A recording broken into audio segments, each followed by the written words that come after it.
The ratings are in for this week's edition of AEW Dynamite, and despite it being a new era, despite featuring a new set, new music, and new graphics, despite featuring the debut of Kazuchika Okada officially as a full-time member of the AEW roster, and being the post-Revolution episode of Dynamite after the retirement of Sting, both total viewership and the key demographic number is down. We've got all of the details on that. Plus, speaking of Kazuchika Okada, we've got details on his $4 million per year contract with AEW that reportedly is for 3 years. Kevin Kelly reportedly has been removed from the AEW roster. We've got details on that. Plus, Bianca Belair received support from WWE stars after social media comments.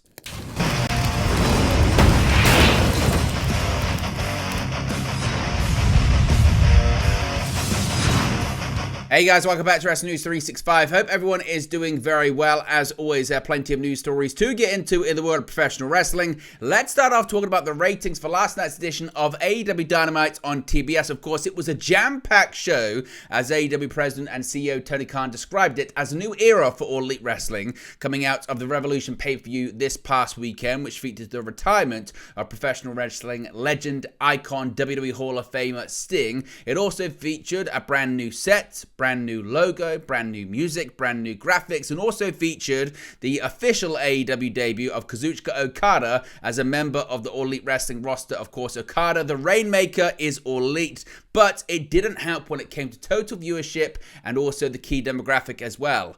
Brandon Thurston of WrestleNomics is reporting that AEW Dynamite on TBS drew 779,000 viewers on TBS. In terms of the 18 to 49 demographic rating, it was a 0.27 rating. Now, when it comes to comparisons to last week, of course, which was the AEW Revolution Go Home episode, last week's episode drew 822,000 viewers, and this week's episode is down 5% from last week's number.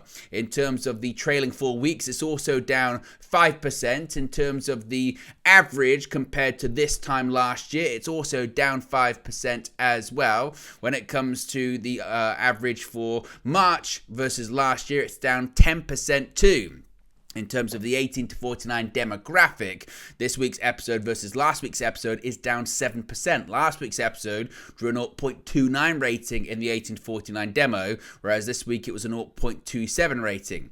This episode versus the trailing 4 weeks is also down 7%. The current 18 to 49 average for Q1 of this year versus Q1 of last year is pretty much the same. It's only down 1%. And the current March average in the 18 to 49 demographic versus March 2023 is down 6% as well. So what are your thoughts when it comes to the numbers here? What are your thoughts when it comes to the total viewership and the key demographic? Are you surprised by this? Let me know your reaction to that in the comment section below. When it comes to the quarter hour ratings, of course, these come courtesy of WrestleNomics. Shout out to them and be sure to subscribe to their Patreon service. Now, this is very, very interesting stuff because as you can see, the show started off relatively strong, still below the last 90-day trend, but started off at 930,000 viewers for the opening segment, which was a Swerve Strickland promo, as well as Samoa Joe, an in-ring confrontation with them. In terms of the 18 to 49 demographic, once again, it was pretty much near the average that we've seen over the last 90 days. But you see in quarter hours 2 and 3 a real sharp decline from 930,000 to 785,000, a slight rise to 792,000, but not too much. That was the same going into the next quarter hour there, the 8:45 to 9 p.m. hour, which was 779,000 viewers. Now, interestingly, in terms of the key demographic and also in terms of the total viewership, we did see a significant rise in the 9 o'clock segment, the 9 o'clock to 9:15 quarter hour, which of course featured not only the Young Bucks promo, their big announcement, but also Kazuchika Okada officially joining the Elite. So one could possibly argue that maybe that worked and Okada featuring on Dynamite did draw people back in. But after that, as you can see, for Rio versus Chris Statlander and a Tony Storm promo with Mariah May backstage and a Willow Nightingale backstage promo too, we went from 865,000 viewers all the way down to 726,000. Now, they did rise a little bit for a Darby Allin Jay White promo, but once again, for the main event and the overrun, a massive steep decline in terms of total viewership and the key demographic as well, going from 747,000 viewers to 654,000 viewers, a slight rise when it comes to the 7-minute overrun, but again, in the 600,000 range. You can see the same when it comes to the 18 to 49 demographic, significantly below the average in terms of the last 90 days. What is your reaction to that? What are your reactions to the declines and the rises in certain quarter hours there? Let me know your thoughts, your reaction to all of it. How do you interpret this? Let me know in the comment section below. Now, last night did feature the news that Kazuchika Okada, the Rainmaker, is officially All Elite. We've got so many details when it comes to his contract and how we got to the point where Okada is now a member of the All Elite Wrestling roster. Now, AEW's quest to present the strongest roster possible took a big step forward on Wednesday in Atlanta when Kazuchika Okada made his official AEW debut. He is now a heel alongside the Young Bucks, and he's making a ton of money for his services. AEW President and CEO Tony Khan is known to throw out huge money for people he wants, and according to a new report, Okada is making around $4 million per year under his new 3-year All Elite Wrestling contract. During the March 6th episode of AEW Dynamite, Kazuchika Okada made a significant appearance, joining a confrontation involving AEW Triple Crown Continental Champion Eddie Kingston and the Young Bucks, who also hold executive roles within All Elite Wrestling. According to reports from Tokyo Sports, Kazuchika Okada has signed a 3-year deal with AEW, estimated to be worth 2 billion yen in the contract's duration, which is roughly equivalent to $4 million per year. In an unexpected twist, Okada didn't support Kingston as anticipated. Instead, he surprised the audience by betraying the Triple Crown champion and aligning himself with Nicholas and Matthew Jackson, becoming the latest member of the Elite faction. Now, Okada has been a heel before, and now it appears he will have some fun with the Young Bucks. As it's been previously reported, we spoke about this earlier today, AEW President Tony Khan has been planning this for months. Now, WWE was in the running for Okada, but he picked AEW instead. The money reportedly was better in the land of All Elite. Only time will tell how Tony Khan goes about getting his money's worth. In addition to that, it has been reported that Okada now has the opportunity to stay living in Japan and not have to move to the United States permanently, which would have been likely if he had signed with WWE. Now, Sean Ross Sapp of Fightful Select has provided a lot more details on how this deal has come together as well, because one of the most decorated wrestlers in professional wrestling history has joined All Elite Wrestling. Kazuchika Okada officially joined AEW on the March 7th episode of Dynamite after leaving New Japan Pro Wrestling recently. Fightful Select say they have learned additional details on the signing, which Fightful have been told wasn't actually signed until fairly recently. Okada is expected to be full-time with AEW and is planning to relocate to the United States. Now, Fightful aren't told if this was his idea or recommended by AEW, but he is expected to work a complete schedule. A Tokyo Sports article that we reference claimed the deal was for 3 years and roughly $4.5 million per year. Fightful can confirm the deal is multi-year, but are still verifying the terms. So, according to Fightful, they're suggesting that actually, despite one of the, pushbacks of Okada possibly joining WWE being that he had to relocate to the United States, looks like he's relocated to the United States anyway. In addition, the decision to introduce Okada as a heel with the Elite and for Kenny Omega to be kicked out in absence, that was, according to Sean Ross Sapp, part of the plan. Now, WWE has claimed there were no talks between the two sides, though they can confirm with WWE sources that Okada had reached out to WWE talent while weighing his next move and had considered the possibility in going to WWE. At one point, Fightful had even heard he'd showed renewed interest in possibly going back in January.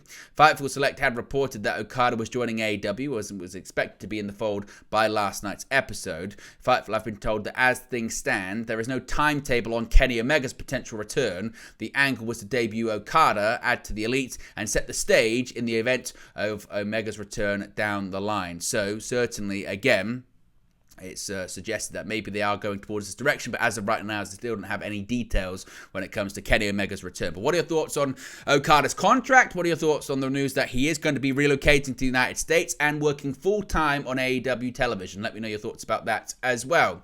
Now, an interesting story when it comes to Kevin Kelly and possibly his future outside of AEW.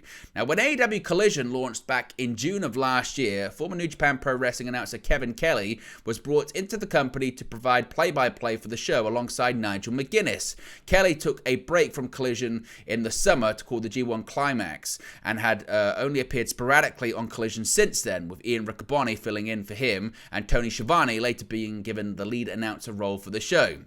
Well, today, AEW updated its official roster page on its website, with Kevin Kelly now removed from the broadcasters section, leading to speculation that he is no longer with the company. Now, it is important to note that Yuka Sakazaki was also recently removed from the roster page, though that ended up simply being a website glitch. Now, Kevin Kelly's name is close alphabetically to that of Kazuchika Okada, who was recently added to the roster page after officially becoming All Elite last night, which possibly, maybe, could have caused an issue, but the timing certainly is suspect because Kevin Kelly has been involved in some controversy on social media recently. Now, Kelly is recognized for his involvement with various professional wrestling promotions such as WWE, Ring of Honor, and New Japan Pro Wrestling. He recently sparked controversy, though, through a series of posts following his replacement on commentary. Needless to say, Kelly seemingly was not happy about how things went down, and he's blaming someone very particular for this. Now, Kelly had expressed frustration at being sidelined once more. He did so on Twitter/X over the weekend, where he sent out some pretty strong posts. In his Twitter outburst, Kelly voiced feeling undervalued by AEW, linking his absence from Collision commentary to what he perceived as defamatory remarks made by Ian Riccoboni. Things all started when one fan tweeted out to say, Kevin, quote, "I have always appreciated the lengths you go to give a history and background of a match. Why are these two fighting? I feel sometimes that is lost by some of your brethren. You literally got me into New Japan because you took the time to set up matches for someone who was new," end quote. Kevin then said he loves to do this for AEW, but then had a follow-up post that raised some eyebrows. He said, quote, "But the idea of what I bring to the table is lost there because Ian libeled me, so I sit on the bench, valued by my peers, waiting to get my number called," end quote. Additionally, Kelly asserted his abilities as a commentator, urging fans to seek confirmation from industry insiders. He said, quote, "I keep asking why, but get pushed aside. It's okay, because there is no one better than me. Ask the ones that know, and they'll tell you," end quote. Now, one fan responded to this by saying, "Someone's got to be tweet deleting later." Kevin responded promptly by saying, "Why delete the truth? And who are you?" Undeterred, the fan fired back, "People delete tweets stirring up drama at their workplace when it's not worth it." But Kevin stood his ground. He said, quote, "It's worth it. I'm pushing for action and conversation regarding what happened," end quote. Then another user chimed in with a more pointed critique saying, quote, "Kevin, a lot of things about how you handled this are baffling, but the most annoying thing is you haven't said which of Ian's comments are libel. Can you clarify that?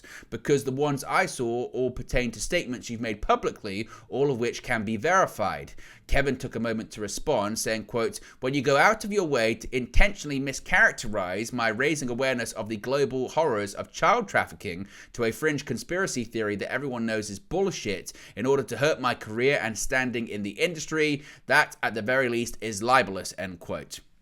Now, at the time, we didn't know what was next, but some are saying that this outburst on social media has led to him being removed from the roster today and led to his exit from the company. As of right now, we don't have any confirmation on that. If we do have any confirmation in the future video, of course, we'll let you know. Finally, Bianca Belair is getting a lot of deserved support on social media from her peers today after some very, very hurtful and racist comments on social media. Now, Bianca Belair was trending on social media following a barrage of racist comments made by WWE fans.